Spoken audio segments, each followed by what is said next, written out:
দর্শক মণ্ডলী, দেখুন আমি ইতিমধ্যেই চায়নার যে পাহাড়ি অঞ্চল আছে সেই পাহাড়ি অঞ্চলের একটি জায়গায় এসেছি।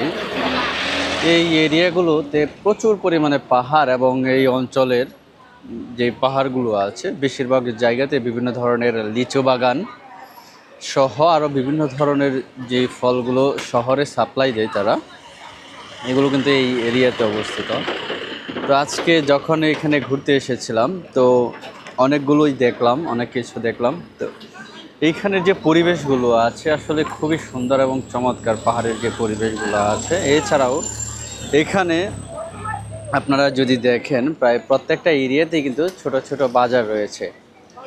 এই বাজারগুলোতে দেখেন এই যে পাহাড়ি যে অঞ্চল আছে এই অঞ্চলে যে ধরনের ফল পাওয়া যায় তার বেশিরভাগই এইসব দোকানে অনেক কম দামে পাওয়া যায়, যেগুলো আমরা শহরে সুপার শপ থেকে অনেক দামে কিন্তু পণ্য কিনে থাকি।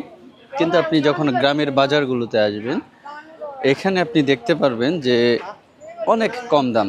জাস্ট এখানে কৃষক যারা আছে তারাই কিন্তু দোকানগুলো নিয়ে বসে। তো এই দোকানগুলোতে হচ্ছে আপনার কম দামে পাওয়া যায় সব কিছুই, এবং এইখানে যে ধরনের পণ্য পাওয়া যায় অনেক সময় কিছু কিছু পণ্য আছে যেগুলো হচ্ছে শহরে পাওয়া যায় না। তো ওই রকমভাবে বিভিন্ন সময় বিভিন্ন জায়গায় আমরা ঘুরে ফিরে দেখি।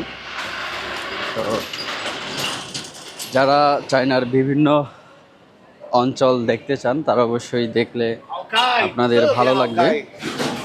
এই যে দেখুন চায়নার পাহাড়ি অঞ্চলের বাড়িঘর। এখানে পাহাড়ে যে এই ধরনের সুবিধা আছে শহরেও কিন্তু সেম সুবিধা।